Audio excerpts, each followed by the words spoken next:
नहीं, वो डरे हुए लोग नहीं है। आरजेडी के लोग तो लड़ाकू होता है, समाजवादी तो लड़ाकू होता है, हमेशा उजान आए विपरीत दिशा में। जिस समय में वो चरम सीमा पर था, व्यवस्था जो पौराणिक व्यवस्था, जिसको पूंजीवादी व्यवस्था कहते हैं, जिसको मनुवादी व्यवस्था कहते हैं, उस समय में मधुली में जो जात के ब्राह्मण थे, कपिल देव सिंह जो जात के भूमिहार थे, उन लोगों ने उस व्यवस्था को तोड़ा। डरे हुए नहीं है। लेकिन जो व्यवस्थाएं हो गई है अभी कि अयोध्या जी का मंदिर सब दिन रहा, अभी रामलला का मंदिर बना दिया, सारे के सारे लोग रामलला का मंदिर बनाएंगे बनाएंगे, हिंदू मुसलमान एक भी मुसलमान को नहीं उजाड़ पाया।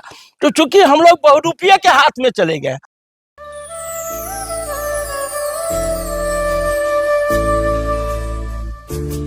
Good morning Madhubani, Madhubani news के खास शो गुड मॉर्निंग मधुबनी में स्वागत है आपका। जैसा कि आपको पता है कि सुबह के 7:30 बजे मैं विक्रम भगत नागवंशी और उपस्थित हो जाता हूं आप सबके बीच गुड मॉर्निंग मधुबनी एक खास शो लेकर के, जिसमें किसी खास व्यक्ति से किसी खास टॉपिक पर हम बात करते हैं। तो आज हम उपस्थित है लोमा गांव में, जो मधवापुर प्रखंड के लोमा गांव है, और यहाँ पर हमारे साथ आज मौजूद है पूर्व विधायक राम आशीष यादव, जो अभी वर्तमान में राजद के जिलाध्यक्ष है मधुबनी जिला के। सर, स्वागत है मधुबनी न्यूज के खास शो में। जी, आपको भी बहुत बहुत स्वागत है कि आप मेरे घर पधारे, और जो न्यूज लेकर के आते हैं उस न्यूज पर लोगों को बहुत विश्वास है।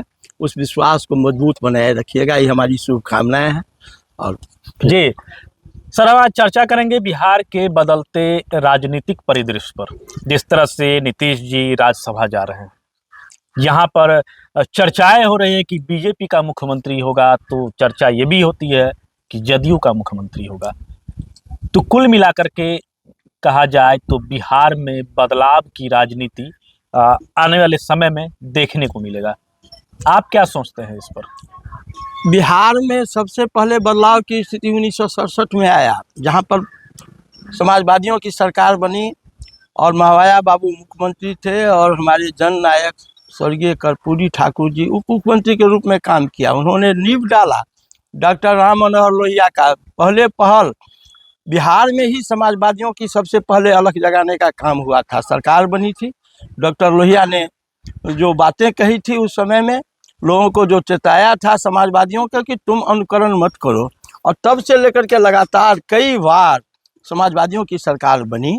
1977 में बनी, फिर 89 के बाद लगातार समाजवादियों के हाथ में बिहार रहा।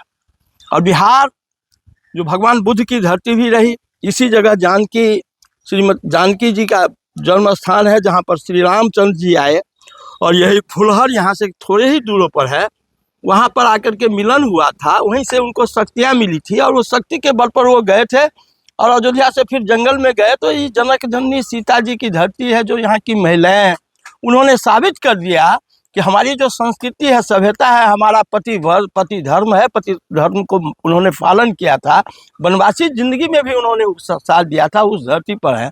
और उसी जगह से हम लोग बात कर रहे हैं अभी कि बिहार की वो धरती है। इसी में बिहार में कई जगह बुद्ध का जगह है, भगवान माता अहिल्या जी का जगह है, कई जगहों है जो धार्मिक संस्थाएं से जुड़ी हुई है, ऐतिहासिक है, विद्वान लोग रहे यहाँ के। यहीं पर गुरु नानक जी आए थे यहाँ पर शिक्षा ग्रहण करने के लिए बिहार में। उस धरती की आज हम लोग चर्चा कर रहे हैं कि आज हम लोग के यहाँ से नीतीश बाबू जा रहे हैं, और फिर बीजेपी की सरकार आ रही है। बीजेपी आज नहीं कोशिश किया, उन्होंने अपने रूप में आज़ादी के बाद से ही उन्होंने काफ़ी प्रयास करते रहा। पूरे राज्य को उन्होंने, उत्तर प्रदेश को कई बार जीता, राजस्थान को जीता, मध्य प्रदेश को जीता, लेकिन उनकी सरकार बिहार में नहीं बन पाई थी।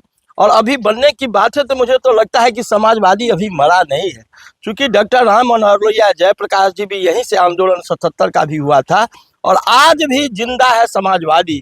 जो समाजवादी, हाँ, हम लोगों की कमी ये रही है कि हम लोग समाजवादी में भी बढ़ चुके, समाजवादी विचारधारा को भी हम लोग खंडित कर दिए हैं। उसी के कारण है कि बीजेपी यहाँ पर हाथ पैर फैलाने की कोशिश कर रहा है, हाथ पैर फैला लिया है। क्योंकि आज हम विपक्ष में, हम राजद के हैं, जिला अध्यक्ष हैं, राष्ट्रीय जनता दल के हैं, तो हम लोगों को एक जात में, कुछ खास जातियों में बांध करके रखा गया, जो होता है जिसके मनुवादी व्यवस्था जो हम लोग कहते हैं। लेकिन दुर्भाग्य है कि बिहार के लोग, चाहे किसी भी जात का हो, ब्राह्मण हो, भूमिहार हो, राजपूत हो, कायस्थ हो, पलायन करने में कोई पीछे नहीं है। पहले लोग पूरब की दिशा में जाते थे, असम जाते थे, कलकत्ता जाते थे, आज पश्चिम की दिशा में लोग जा रहे हैं। ट्रेन चलती है, बसें चलती है, प्लेन चलती है, अपनी निजी गाड़ी से लोग परिवार को, पहले लोग पुरुष जाते थे, अब महिलाएं जा रही है। उसमें कोई भी पूछता नहीं है बेरोजगारी का फर्क कि तुम किस जात से बिलोंग करते हो, तुम किस संप्रदाय से बिलोंग करते हो, तुम हिंदू हो कि मुसलमान हो। ये सारे के सारे लोग यहाँ से जाते पलायन कर चुके हैं। अब गांव में नौजवान को खोजेंगे अभी इसी इलाके में, इसी गांव में, तो आपको नहीं मिलेगा नौजवान। महिलाएं भी बहुत कम मिलेगी। वो सारे के सारे लोग वहाँ पर जाकर के शहरों की ओर और पश्चिम की दिशा में चलने लगा। यहाँ पर नहीं है, इसलिए भी नहीं है कि बिहार की जो अद्यतन स्थिति है, कई चीनी मिल हुआ करती थी यहाँ पर, लोहर, सकरी, रैयाम, यहाँ पर रीगा, यहाँ पर कई तरह का सूता मिल था। यहाँ पर ईख की खेती जबरदस्त रूप से होती थी, कपास की खेती होती थी, ये मखाना की खेती, मछली की पालन। आज हम लोग मछली भी मंगवाते हैं आंध्रा से।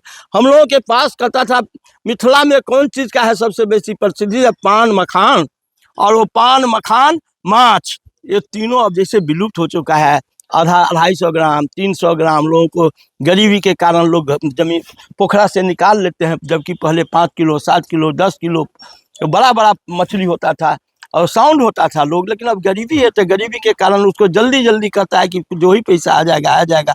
चूँकि बच्चों को पढ़ाना है, लिखाना है, शिक्षा, कभी स्वास्थ्य की बीमारी हो गया तो बीमारी में करना है, कई तरह का टैक्स है। पश्चिमी सभ्यता हम लोगों पर हावी हो गया है। हर घर में मोबाइल है जहाँ पर पैसे लोगों को देना पड़ता है। कोई भी घर ऐसा वंचित नहीं है जिसके घर में 5-7, जिनके परिवार में जितने सदस्य हैं उन सदस्यों के हाथ में मोबाइल ना हो। अब मोबाइल का टैक्स कितना होता है विक्रम बाबू आप भली भांति जान रहे हैं। तो ये सारे के सारे टैक्स वसूल रहे हैं, और टैक्स वसूल करके हम लोग को रिटर्न में कुछ नहीं आ रहा है। खेतों की ये हालात है कि अभी बारिश हुई है, आंधी तूफान आया तो अच्छी फसल गेहूं का इस बार गिना जाता था रबी फसल, और ये आंधी तूफान और वर्षा, ओले, ये सारे के सारे फसल को, रबी फसल को नष्ट कर दिया। और यहाँ पर काम करने के लिए मजदूर को भी कोई लगता ही नहीं है कि मजदूर नाम का चीज़ यहाँ पर लग गया है, क्योंकि मजदूरी हम दे ही नहीं पाते हैं। किसानों के पास में उतनी क्षमता है नहीं जो वो उसकी मजदूरी करेंगे। हम दूध, साधारण सी बात है कि दूध में हम बहुत ज़्यादा मेहनती होते थे, बहुत ज़्यादा उत्पादन करते थे। आज हम दूध नहीं अपने यहाँ कर रहे हैं। हम कौन कंपनी से दूध मंगा रहे हैं, बाहर का दूध, और न जाने कितना मिक्सचर रहता है। तो ये सब स्थिति है। इस स्थिति में हम लोग पलायन कर चुके हैं। हम लोग शिक्षा के विभाग में फेल हैं। शिक्षा में कोई सरकारी विद्यालय में कोई अपने बच्चों को नहीं पढ़ाना चाहता। निजी विद्यालय की ओर लोगों का झुकाव हो चुका है। निजी विद्यालय की भी जो स्थिति है सो आप भली भांति जान रहे हैं। हॉस्पिटल में लोग सरकारी हॉस्पिटल में जाना नहीं चाहेगा, मजबूरी बस, व्यवस्था बस वो सरकारी हॉस्पिटल में जाता है। यही विश्वास है बिहार का, और यही पलायन की भी वही स्थिति है, ब्लॉक की भी वही स्थिति है, जिला की भी वही स्थिति है। मतलब आप जहाँ भी जाएंगे एनार्की है। लेकिन इसके बावजूद भी कि हम लोग कहते हैं कि समाजवाद आ रहा है। लालू जी का राजपाट था, नीतीश जी का राजपाट है, अब तो इन लोगों का राजपाट जा रहा है, मतलब समाजवादी का राजपाट जा रहा है। ये हम लोग समझते हैं कि जात पात अभी कुछ न कुछ करके हमेशा जात की चर्चा, कभी धर्म की चर्चा करते रहे, और कर करके बिहार उसमें सबसे अव्वल दर्जा रहा। जिस तरह से नीतीश जी राज्यसभा जा रहे हैं, लालू जी और नीतीश जी को कहा जाता है कि समाजवाद को मानने वाले लोग हैं। बिल्कुल।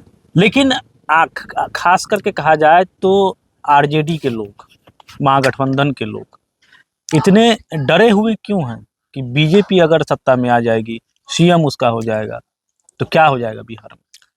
नहीं, वो डरे हुए लोग नहीं है। आरजेडी के लोग तो लड़ाकू होता है, समाजवादी तो लड़ाकू होता है, हमेशा उजान है विपरीत दिशा में। जिस समय में वो चरम सीमा पर था, व्यवस्था जो पौराणिक व्यवस्था, जिसको पूंजीवादी व्यवस्था कहते हैं, जिसको मनुवादी व्यवस्था कहते हैं, उस समय में मधुली में जो जात के ब्राह्मण थे, कपिल देव सिंह जो जात के भूमिहार थे, उन लोगों ने उस व्यवस्था को तोड़ा। डरे हुए नहीं है।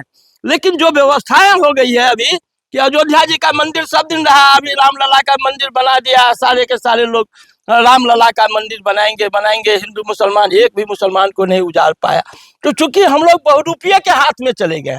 अभी केंद्र की सरकार बनी, या केंद्र की सरकार बनने के बाद में लोगों की जो आशाएं थी, और वो आशा ये हो गया कि हम सरकारी काम नहीं कर सकते, सब निजी कंपनी, बड़े बड़े कंपनियों को, चाहे वो अडानी हो, अंबानी हो, गोयनका हो, कौन कौन कंपनी वाले लोग, उन्हीं को दिया जा रहा है। कोई सरकार के पास में, यहाँ तक कि रेल की व्यवस्था नहीं है सरकार के पास में, यहाँ तक कि ऑफिस का मैनेजमेंट है जो सरकार के हाथ में नहीं है। तो इसीलिए लोग डरा हुआ है कि भाई ये तो आएंगे तो ये नौकरी को खा जाएंगे, बेरोजगारों की फौज को बढ़ाएंगे।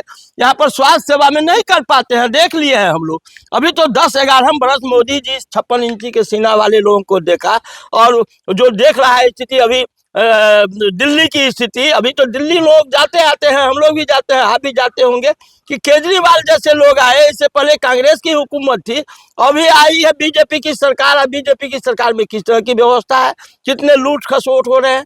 आज अभी जब सरकार गई भी नहीं है, अभी नीतीश जी की सरकार है, इसके बाद कल आपने देखा है कि 1 लाख रुपया लेकर के गरीब किसान बैंक से लिया कर्ज, और उसको किस तरह से झपट्टा दे दिया, किस तरह से ले लिया, दिन दिखार, कोई रात की भी बात नहीं है। तो लोग डरा हुआ है, सहमा हुआ है कि हमारी सरकार की व्यवस्था इतनी कमजोर है, और इनकी मानसिकता ही ठीक नहीं है। ये दीनदयाल जी की पार्टी है, ये कोई डॉक्टर राम मनोहर लोहिया की पार्टी नहीं है। ये जब आडवाणी जैसे लोगों को बिठा दे सकते हैं, अब उनको मुरली मनोहर जोशी को कहा बनारस में तेरा कोई काम नहीं है, तू चल कानपुर, तो ये फिर बिहार को क्या समझेंगे? बिहार को तो खिलौना बना करके रखेंगे। क्योंकि बिहार में हम लोग विभिन्न विभिन्न जात में बटे हुए हैं, जात में भी उपजात में बटे हुए हैं।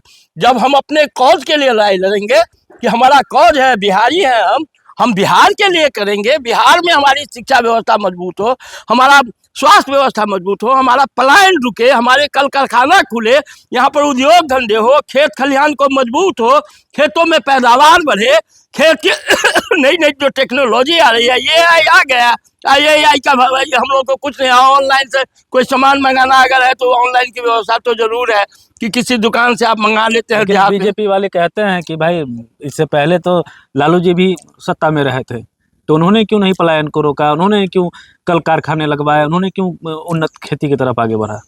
एकदम सही बात आपने कहा कि लालू जी आए, लालू जी का जो काम था, जिस काम को आगे बढ़ाए हैं वो करते रहे। अब नीतीश जी भी उसी काम को करते रहे, लेकिन केंद्र में हमारी सरकार नहीं थी उस समय में। केंद्र में बीजेपी कांग्रेस की सरकार थी, जो कांग्रेस के खिलाफ में हम लोग थे।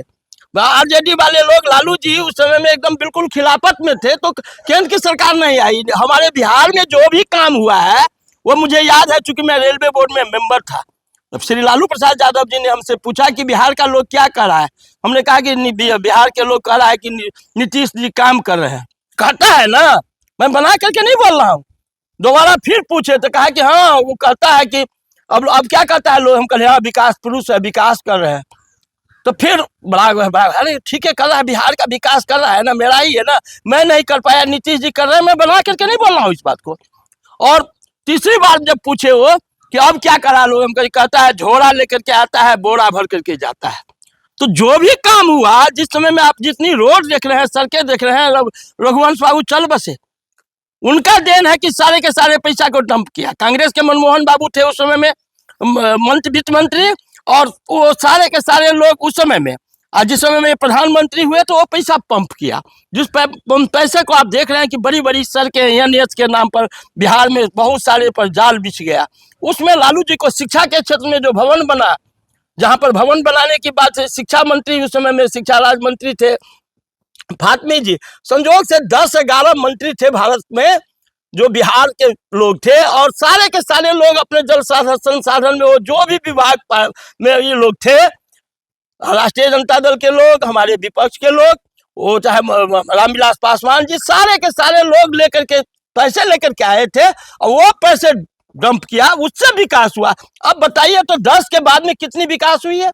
कौन सा चीनी मिल खोला? लालू जी का एक चालीसा है कि लालू जी नहीं कर पाए, तो लालू जी ने तो प्रयास किया, लेकिन आप अभी आज 10-11 बरस हो गया है, और 20 बरस नीतीश बाबू को हो गया, तो कहाँ कोई सब चीनी मिल का, उस समय में तो कम से कम बचा हुआ तो था चीनी मिल। अभी देख रहे हैं, पता कर लीजिएगा लोहट का, अब तो धरतियों बिक गया, उसका सामान सब उठ करके चला गया बड़े बड़े कंपनी के नजदीक में। अब वहां पर वो लगेगा ही नहीं कि यहाँ पर कभी चीनी मिल था। तो चीनी मिल का जितना भी सामान था सारे के सारे बेच दिए, और अभी उसको जमीन की भी ऑक्शन करने की बात हो रही है, बेचने की बात हो रही है, पता नहीं बिका कि नहीं बिका। क्योंकि यहीं के जो पदाधिकारी थे उनसे हमारी बात हुई कि भैया इस इलाके में कम से कम एक चीनी मिल तो खोल दीजिए। कहा हम लोग कोशिश कर रहे हैं रेयाम के लिए। अब कोशिश कितना होगा मुझे नहीं मालूम, लेकिन कोशिश हो रही है। लेकिन कहाँ देखा कि कोई भी काम आप बता दीजिए कि मोदी जी का काम है जो काम लोगों को दिखाई हो। हाँ, ये काम जरूर है कि मंदिर बना अयोध्या में, जो दशरथ जी के पुत्र थे रामचंद्र जी, उन्हीं के नाम पर वो बना जो हम लोगों के मर्यादा पुरुषोत्तम रहे। जनक जननी सीता जी यहाँ से गई और जनकपुर अयोध्या गई, तब अयोध्या का मान सम्मान बढ़ा, तो वहां पर वो देखेंगे। इसके अलावा और बताइए कि कौन सा ऐसा काम कर दिए जहां पर हरलाखी में सर, हरलाखी में तो पर्यटन में तो हो रहा है काम, आप भी कई कार्यक्रम में शामिल हुए थे। हरलाखी में काम हो रहा है, उस समय लालू जी के समय कहा जाकर के उल्टाइए उस बात को। मैं उस समय में जनता दल में था, मैंने क्वेश्चन किया था, और उस समय में क्वेश्चन के जवाब जो आया आप खोजिए उस बात को। उस समय में मैंने 5-6 जगहों का दिया था, जिसमें दुर्गा स्थान, भगवती स्थान, कलानेश्वर, इसके बाद फुलहर गिरजा स्थान, और जिसको हम बाघ तराय बोलते थे, तो अभी हमको उसमें संशोधन करवाए। इसके बाद में बिसोल में, जहाँ पर विश्वामित्र जी मिले थे, अहिल्या में जहाँ रामचंद्र जी आए थे, तो इन जगहों का नाम हम लोग उस समय में सरकार ने स्वीकार किया कि हाँ ये बनना चाहिए। ऑन गोइंग स्कीम भी गया। अभी आप जैसे देखेंगे कि सीतामढ़ी से और जयनगर तक रोड बनने, ट्रेन बनने की बात है, जिसका शिलान्यास श्री लालू प्रसाद यादव जी ने किया, और जब रेल मंत्री नहीं रहे तो नहीं बन पाया। अभी तक कहाँ कोई उसमें टोकरी मिट्टी भी दे पाया है। तो इसी तरह से ये था, और उस समय में तो वो चीज नींव रखा है श्री लालू प्रसाद यादव। मैं हूँ, श्रीमती राबड़ी देवी जी मुख्यमंत्री थे, और उस समय में हम लोग हल्ला करते रहे। हल्ला किए तो उनके मनसा में तो था ही कि भाई विकास हो। फुलहर मंच पर आप भी थे जब शिलान्यास हुआ। पर्यटन विभाग के मंत्री बगल के विधायक अरुण शंकर जी वहां थे। उन्होंने कहा, स्थानीय विधायक को भी कहा कि आपको कुछ करने की जरूरत नहीं है, हम तो बिन मांगे दे रहे हैं। ये बात ठीक ही क्या है कि अरुण शंकर जी जो पर्यटक मंत्री है, बड़ा सौभाग्य है कि हम लोगों को मिथिलांचल का बेटा है, और वो जुड़े हुए रहे। हरलाखी से विधायक के रूप में भी उन्होंने प्रारंभ किया था, शुरुआत किया था, और यहाँ से जुड़े हुए रहे। वो धार्मिक स्थल से, चाहे वो कलना हो, फुलहर हो, इन जगहों से जुड़े हुए रहे, और वो कोशिश भी करेंगे अपने तय। चूँकि हमारी भी बात हुई जिस दिन हम लोग फुलहर में थे, तो वो बोले थे, मुझे विश्वास भी है कि वो करेंगे, और करना भी चाहिए। लेकिन सरकार करेगी तभी ये करेंगे, सरकार नहीं करेगी तो कोई ना कोई बहाना मार देगा, जमीन नहीं है, ये नहीं है, वो नहीं है। बात करते हैं हरलाखी की। हरलाखी से आप भी आते हैं। हरलाखी में विकास की रफ्तार कहाँ है? हरलाखी में किसानों के लिए क्या हो रहा है? रोजगार पर क्या हो रहा है? देखिए, अब हरलाखी विधानसभा की प्रॉपर बात करते हैं तो मुझे हंसी आती है और दर्द भी होता है। उस समय में हम लोग सुलिस गेट के लिए धौस नदी में बहुत ज़्यादा कोशिश किया था, सलहा नदी में कोशिश किया था। चूँकि सिंचाई की व्यवस्था, मैं वहाँ से प्रारंभ करता हूँ, क्योंकि उस समय में बहुत ज़्यादा बाढ़ आती थी। तो बाढ़ का कारण क्या है, फिर फसल नष्ट हो रहा है, सुखाड़ है, बाढ़ है, तो उसको रोकने की क्या व्यवस्था हो। तो उस समय में जब हम लोगों ने क्वेश्चन किया, उसको बहुत ज़्यादा जगह को भी सिलेक्शन किया, तो सालीराम बाबू थे उस समय में, हमारे बाद माननीय विधायक हुए, तो उस जगह को उन्होंने एक जगह जाकर के बनवा दिए, सहारघाट में धौस नदी। और वो धौस नदी का चैनल हम लोग ढूंढ रहे हैं। तो एक दिन हम हनुमान नगर तरफ गए, तो हम देखे कि वहाँ पर कुछ बन रहा है, तो वहाँ उस दिशा में तो देख ही नहीं रहे कि कुछ काम हो। ये जो सड़क आप आ रहे हैं अभी बेनीपट्टी से, ये आर्यो की सड़क थी, इसको PWD बनवाए थे उसी समय में। बलजोरी जा करके उस पर विभाग से कह करके, और माननीय मुख्यमंत्री थी उस समय, मंत्री थे PWD मिनिस्टर सिद्दीकी साहब, उनसे कह करके इनको PWD करवाया। PWD करने के बाद में उस सड़कें की बात हुई। अब बताइए कि हमारे यहाँ कितने सड़कें हैं, जो NH की बात तो छोड़ दीजिए, जिसमें ढोल पीट रहा है बीजेपी वाले लोग हैं। हमारी सरकार बनी, हम बनवा रहे हैं। हमारे हरलाखी के माननीय विधायक जी ने कौन कौन सा काम किया है, विक्रम बाबू ये थोड़ा बता दीजिए कि ये काम किया है, इस तरह का काम किया है, या क्या योजनाएं हैं। क्योंकि एक विधायक का जो फर्ज बनता है, वो केवल अपने क्षेत्र के लिए, केवल क्षेत्र में दिखाने के लिए विधायक नहीं होता। विधायक का मतलब है कि हम किस क्षेत्र में, हम हमारी, चाहे वो कृषि का क्षेत्र हो, चाहे शिक्षा का क्षेत्र हो, स्वास्थ्य का क्षेत्र हो। अभी पड़ा हुआ है बलवा हॉस्पिटल, वैसे ही जमीन पड़ा हुआ है वहीं पर। बिशनपुर में हॉस्पिटल की स्थिति जो की त्यों है, आप देख रहे हैं। मैं बना करके नहीं बोल रहा हूँ कि डॉक्टर भी नहीं बैठ पाते हैं। एक मधवापुर ब्लॉक में जाकर के देखिएगा तो हॉस्पिटल है, अब पता नहीं कैठू डॉक्टर है। एक बार 2 बार हमको जाने का मौका मिला तो ठीक से है भी नहीं। और कई स्वास्थ्य उपकेंद्र है जिसकी व्यवस्था तो कहीं पर है भी नहीं। शिक्षा के जगत में वही हालत है कि कहाँ टीचर है, कहाँ विद्यार्थी है, किस जगह भवन नहीं है, किस जगह उसका जो कंप्यूटर या जिस तरह का प्रयोगशाला है क्या है कि नहीं है, तो हम लोग तो किसको कोई ढूंढने वाला है ही नहीं। इतनी सारी कमियां गिना रहे हैं आप। चुनाव में वादे भी मुद्दा भी रहा, बावजूद 9 सीट क्यों हारना पड़ा जिले में? हम लोग हारेंगे, हारने का कारण है, इसका कई कारण है। और ये जातीय व्यवस्था, जाति में भी उपजात, हम लोग मंडल कमीशन वाले लोग थे, लालू यादव को गिना जाता है मंडल कमीशन के लोग, और मंडल में खंडन हो गया, मंडल खंडित हो गया। तो खंडित हो गया, फिर जिनके खिलाफ लड़ रहे थे वो सारे के सारे हो गए। तेजस्वी जी कहने लगे A to Z, जिनका प्रभाव नहीं पड़ा। हालांकि आज के तारीख में अब A to Z की जरूरत है, क्योंकि गरीब तबका का लोग जो है सो ब्राह्मण में भी है, भूमियार में भी है, राजपूत में भी है, कास्ट में, वो भी पलायन करा, मैंने पहले भी कहा।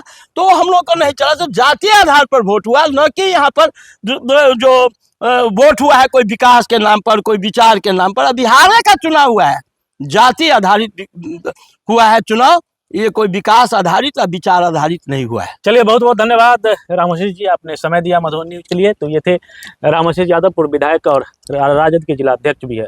और तो सुना विकास को लेकर के जिले में और विभिन्न राजनीतिक मुद्दों पर बात हुआ। तो बने रहे मधुबनी न्यूज के साथ। हमें यूट्यूब पे देख रहे तो सब्सक्राइब करें, फेसबुक पे देख रहे तो हमारे पेज को लाइक करें। शुक्रिया, धन्यवाद। आप हमारे मधुबनी न्यूज को फेसबुक पे देख रहे हैं तो पेज को लाइक करें, यूट्यूब से देख रहे हैं तो हमारे चैनल को सब्सक्राइब करें और बेल आइकन को दबाना ना भूलें।